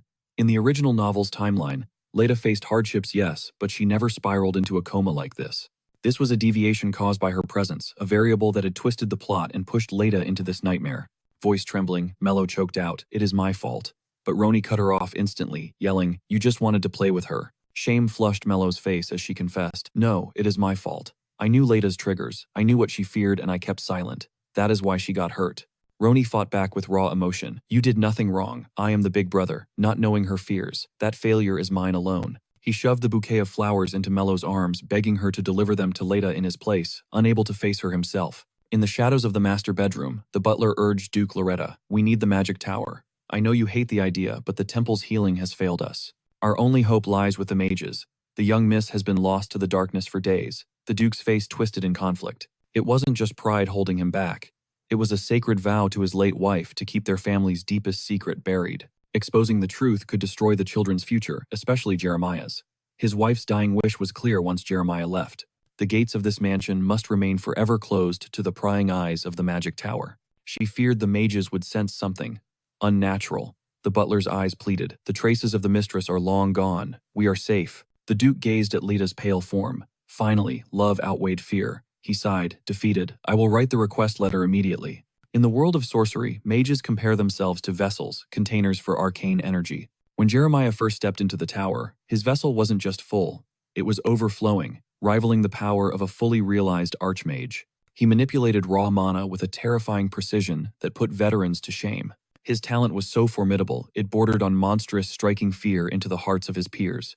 Yet despite being hailed as the Tower Master's undisputed heir, he remained an apprentice in title. He couldn't ascend to true magehood because the Master saw it, the abyss lurking in the depths of Jeremiah's soul. His earliest memories were not of childhood joy, but of a darkness deep enough to swallow the world. That trauma made him unnaturally mature. It even made Tower Master Owen question his own methods, wondering if his guidance was failing the boy.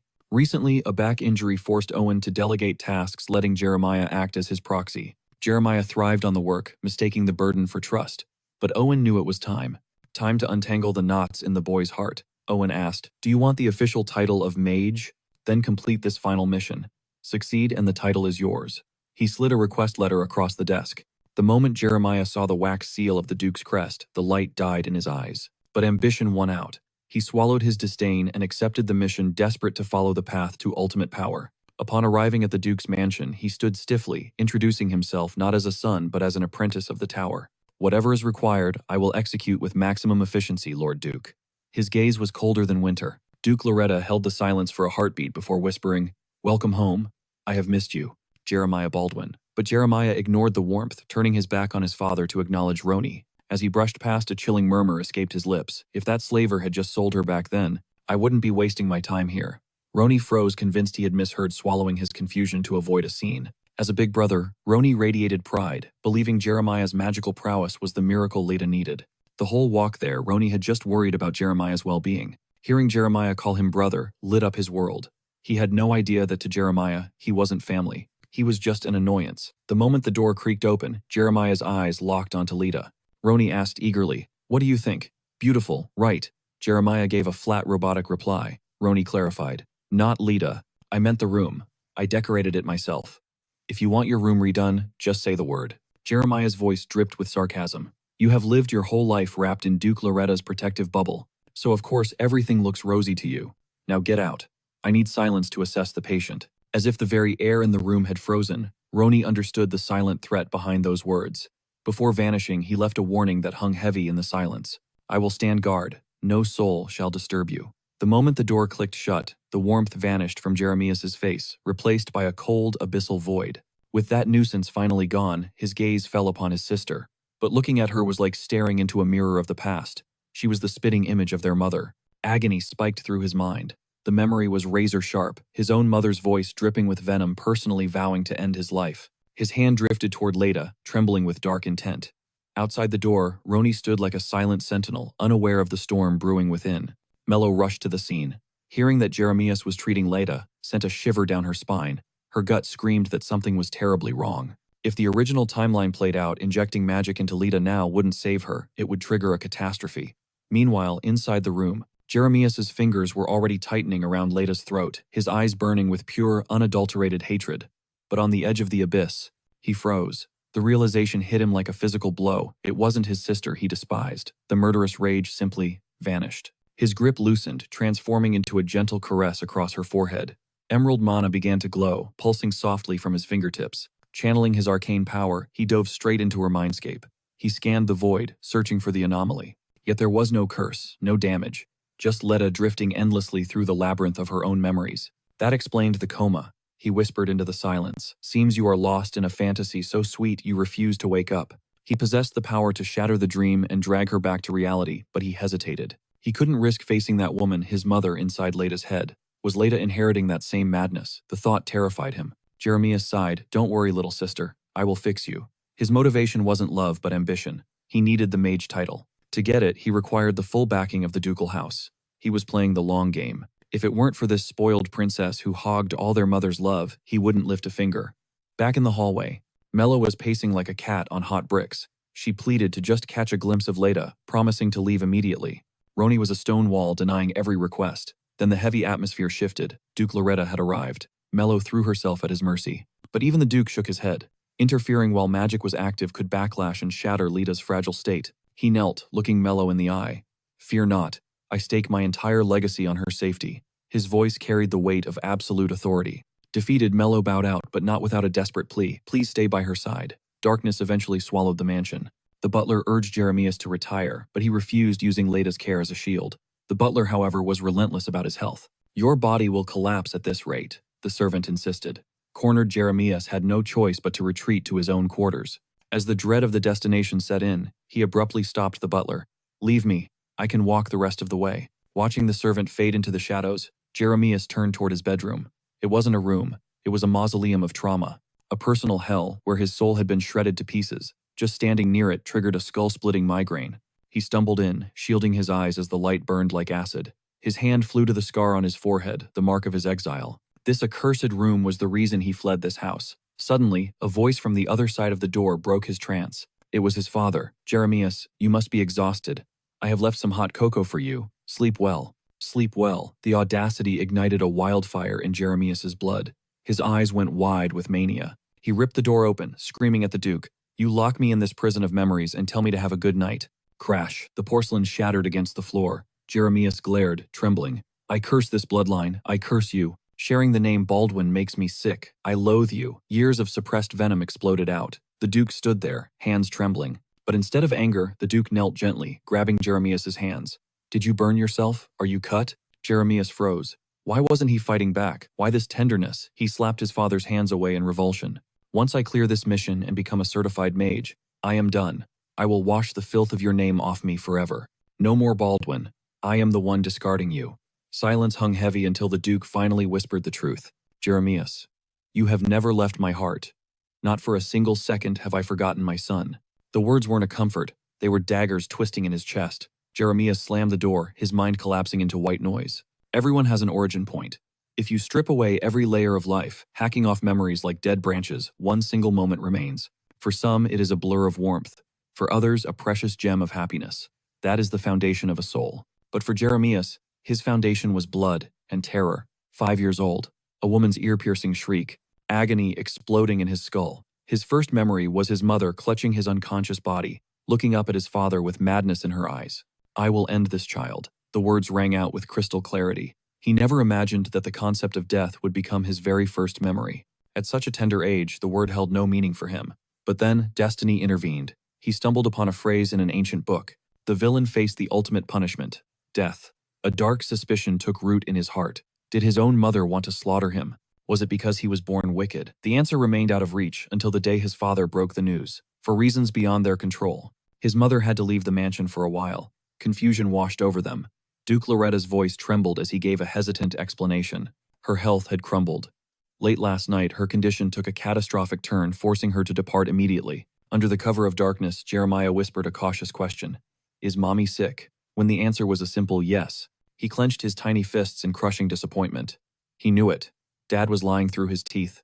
Mom didn't leave because she was sick. She left because of him. From that moment on, whenever he asked about her, he was met with a wall of silence. Everyone claimed ignorance. "Is she staying away because I'm a monster?" The maid immediately denied it, desperately trying to comfort him, swearing he was the best child in the world. But Jeremiah wasn't fooled. He felt the lies in his bones. His father claimed that even in her final moments at the mansion, his mother was consumed with worry for them. But Jeremiah shut his ears to it. "Liar," he screamed internally. "He's lying again. Mom left because she despises me." It was obvious. She spent all her time with his siblings, never even sparing a glance for him. That hate ran deep. She wanted to kill him. But she failed, and that failure drove her away. Why wouldn't anyone just speak the truth? Duke Loretta asked if he was all right. With eyes swimming in unshed tears, Jeremiah swallowed the bitter lump of sadness and stayed silent. While Leda lay unconscious, Mello drifted through the halls like a lost ghost. Finally, she made a choice. She would sneak in to see Leda. In the corridor, she spotted Ronnie. He seemed to be fighting a losing battle with a book in his hands. He looked up, and their gazes locked. Seeing her beautiful eyes focused solely on him, Ronnie's face erupted in red. He scrambled back instantly. That's when Mello saw it. The item that had slipped from his grasp was an official document regarding the magic tower. He snatched the paper from the floor. "Don't get the wrong idea. Just because you're staring doesn't mean I'll let you read this letter." Mello giggled softly. "Well, if even you have to concentrate that hard to read it, then I definitely wouldn't stand a chance. After all, you're practically using a dictionary to decipher that article. Cold sweat trickled down his neck. He was mortified. If this kept up, she'd think he was an absolute moron, who couldn't even read his own language. Playing it cool, he turned his head away. Fine. Since you're begging so hard, I suppose I can let you see it. Mello scanned the letter.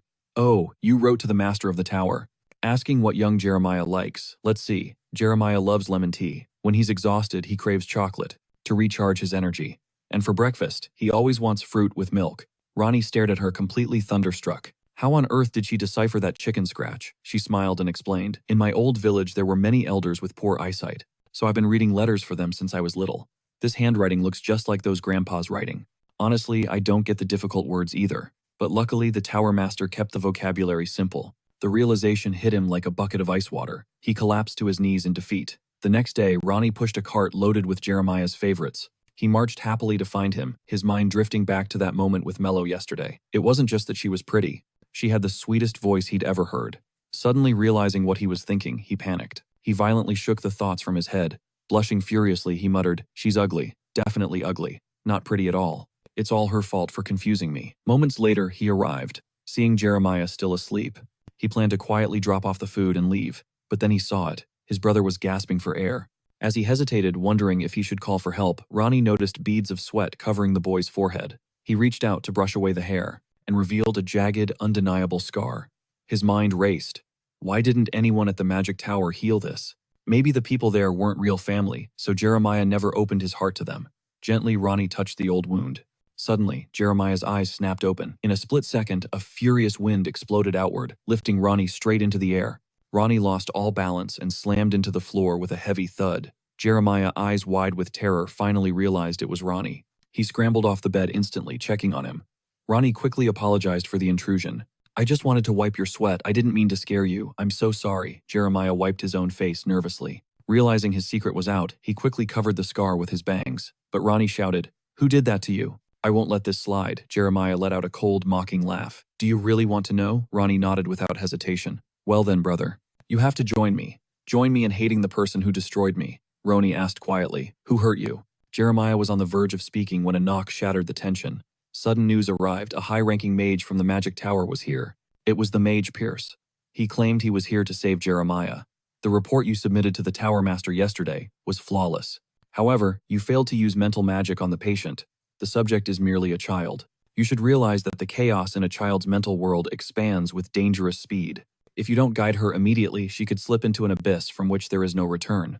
From this moment on, I will take over the Duke's request." Jeremiah stood his ground. "This is my final trial to become an official mage.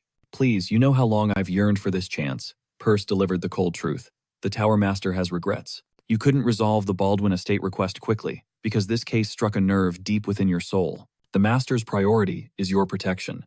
There is no need to force yourself through such pain." Turning to Duke Loretta, he announced he would awaken Letta immediately.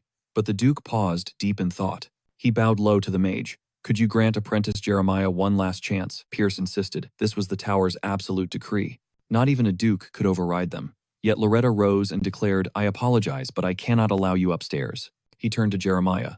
"Favorite of the magic tower, Lita's fate is in your hands, and I truly hope you achieve your heart's desire." He remembered Jeremiah's vow to abandon his family name, to cast off the name Baldwin once he earned the title of mage. Jeremiah couldn't bear to look at his father any longer. He spun around to flee. As luck would have it, Roni was lurking at the door. Roni scrambled to apologize for eavesdropping, swearing it wasn't intentional. He then asked Jeremiah about his wish, desperate to help him fulfill it as a brother. Jeremiah snapped, fury exploding. "Stop telling me what to do, brother, this, brother, that. It's pathetic. People like you. I have never considered you family." Roni stood frozen, only able to apologize over and over. Jeremiah turned his back and stormed off. "I knew coming here was a mistake." Meanwhile, Mello was by Letta's side, reading a story. Suddenly Jeremiah barged in, his voice ice cold, as he ordered Mello to leave. But Lita gripped her hand with iron strength.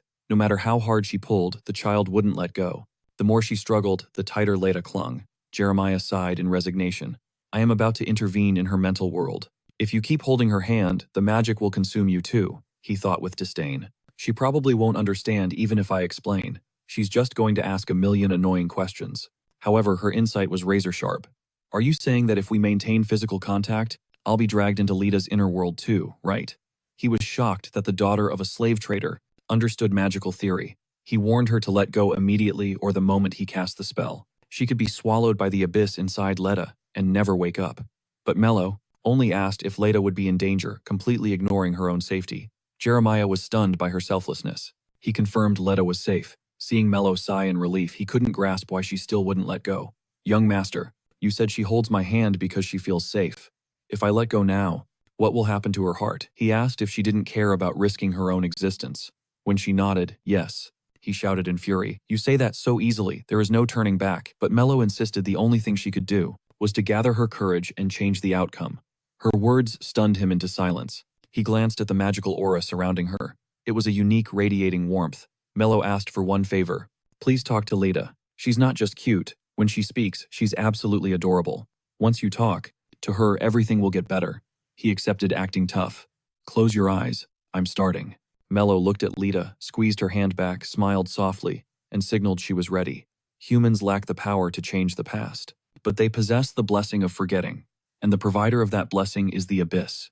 The abyss always devours the fragments of memory at the edges. Jeremiah slowly opened his eyes, and what he saw was the villa where his mother once lived. Meanwhile, back at the magic tower, a mage questioned Owen if sending Pierce was truly wise. Owen declared that Jeremiah's safety was paramount. As a member of the imperial family, Owen had abandoned his royal name to become a mage. He sacrificed every privilege of a prince for the sake of magic. He silently chose the lonely path of the arcane, determined to master the forbidden arts. He refused to let Jeremiah become a heartless mage who abandoned his family just like their father. Meanwhile, Jeremiah breached the villa's perimeter. But something was wrong. Mello was missing. She must have fallen into a deep magical slumber. Darkness swallowed the villa's interior. Suddenly, spectral flower petals danced in the void, glowing with an ethereal light. Jeremiah followed the trail. These phantom blossoms beckoned him forward, guiding him to a massive door. With a shove, the seal broke. Whoosh! A world of blinding color erupted as the garden sprang to life. Then a tiny hand tugged at his sleeve. Who are you? It was Leda. Thinking fast, he improvised. I am a doctor. Leda's face instantly lit up like a sunbeam. She had been desperate for a healer. She grabbed his hand and bolted. Jeremiah felt the wind rushing against his skin, the warmth of the sun, and the intoxicating scent of blooming flowers. It was terrifyingly realistic. Where are we going? He gasped. To Mello, she chirped. She is sick. He was confused. Had Mello entered the dreamscape before him? They skidded to a halt in front of a grand carriage. Mello, are you okay? Wake up. She shook the sleeping figure.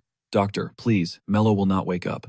Can you save her? Jeremiah stepped forward, ready to cast a spell. But the moment he saw the woman's face, his blood turned to ice. That emerald ring, that cascading golden hair, resting against the window. The faint, shallow breathing. It wasn't Mello. It was his mother. Jeremiah couldn't breathe. He turned to his sister. Why? Why do you think this is Mello? Because I like her, Leda beamed. She hugs me every day and whispers that she loves me. He realized then that Leda's heart was a fortress of pure crystal love. That was why her mindscape was so vivid. But Leda also sensed the glitch in her memory. If she is not, Mello. Leda tilted her head, confusion clouding her eyes. Then who is she? I do not know her. Rage trembled through Jeremiah's frame. Impossible. How can you forget? She was our mother. You were surrounded by her love. Do you truly value nothing? Tears pricked his eyes. Good or bad, I never forgot a single moment. His shout pierced through Leda's innocence. She looked back at the woman in the carriage. Her tiny hands began to shake violently. She clutched the hem of the woman's dress, whispering the forbidden word. Mommy. Crack. The sky instantly turned to ash as storm clouds swarmed. Jeremiah had pushed her too hard. Her memory was returning too fast. A hurricane of trauma ripped through the garden. The carriage door was nearly torn off as the vehicle defied gravity, lifting into the air. They tumbled, unable to find their footing.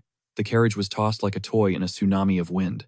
The sudden awakening of traumatic memories was tearing Leda's inner world apart. Jeremiah screamed, trying to snap Leda out of it, but she just hugged her mother's phantom, unresponsive. She was trembling, crying, whimpering in terror. This was the moment she lost her mother in the carriage accident.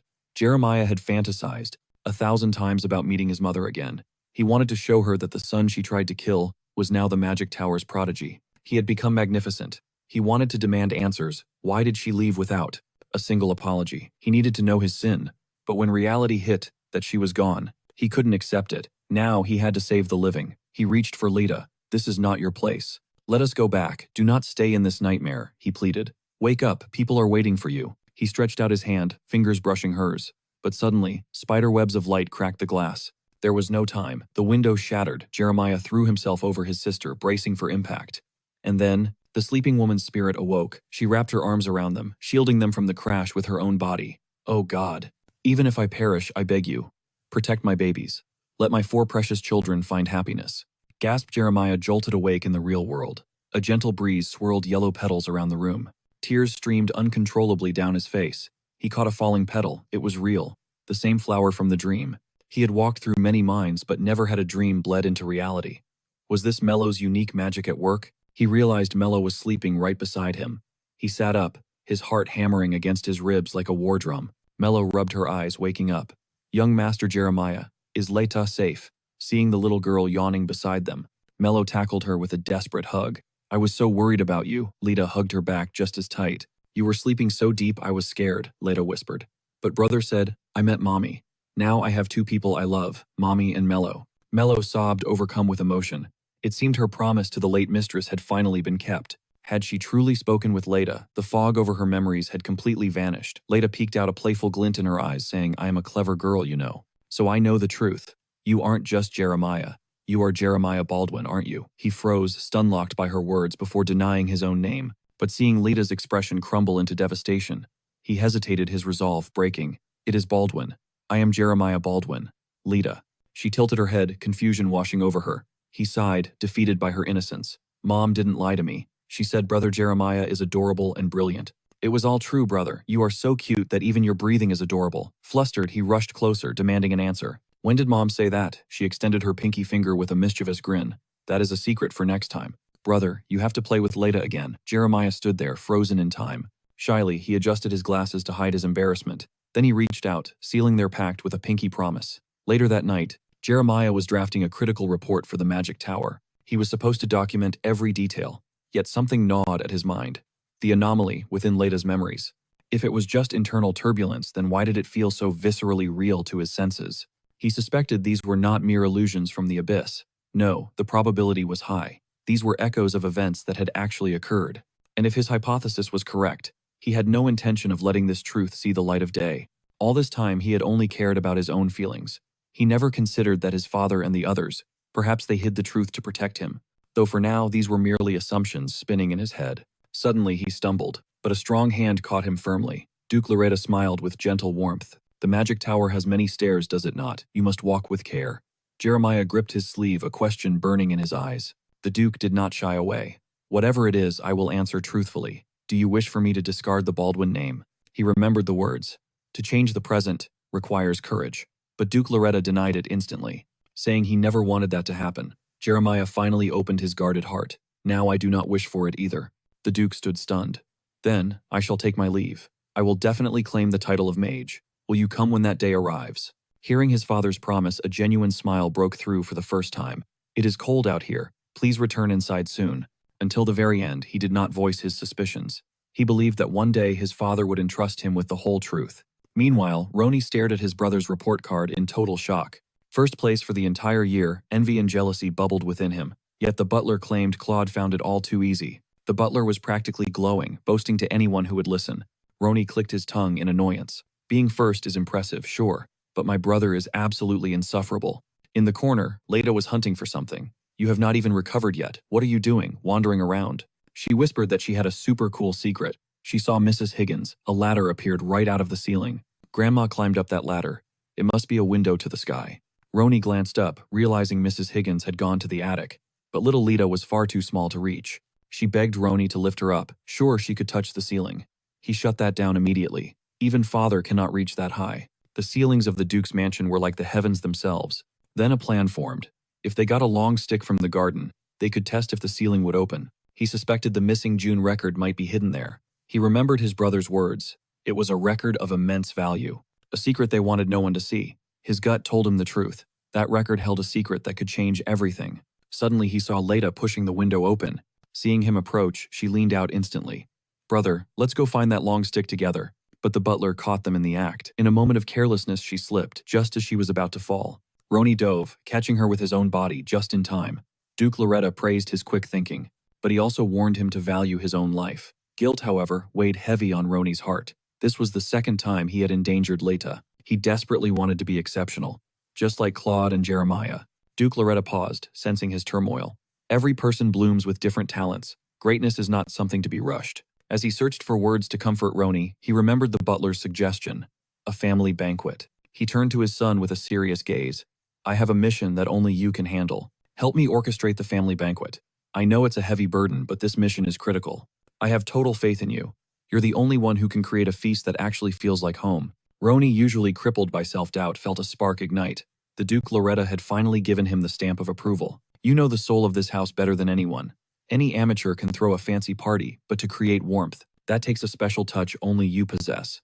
Nobody else is worthy. Hearing his father's unwavering trust, Roni's spirit soared. Bursting with energy, he rushed off to begin the preparations. The Duke watched, beaming with pride. Roni dove into his recipe Bible, mapping out every family member's cravings and pet peeves. But then he hit a wall.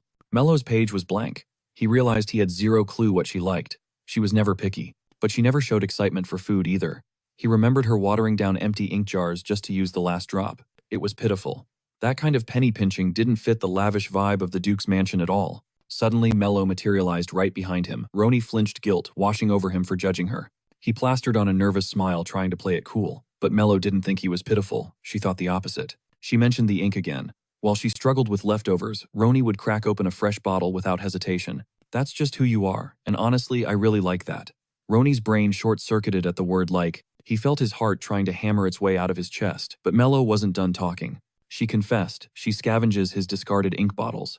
They were too beautiful to trash, so she kept them as treasures. Roni cut her off, slamming his notebook. He vowed right then and there to host a banquet that would blow everyone's minds. And that included stunning Mello, hearing that she hoarded bottles just because she liked them. A light bulb went off in his head. She wasn't indifferent. She was a saver. She saved the best for last. Just like saving the meat for the final bite. Don't worry, Mello. I'm gonna pile your plate with steak that melts like butter. He tossed her the family crest like a boss. Go get yourself some drip. Just flash this badge at the store. The next day, Mello arrived at the boutique. She pushed open the heavy doors, and the luxury hit her instantly. Even the floor tiles sparkled. But the owner looked at her like she was gum on a shoe. How dare you use the front door? You're the temp worker, right? I heard you claim to be literate. Is that a lie too? The hag whipped out a book demanding Mello prove it.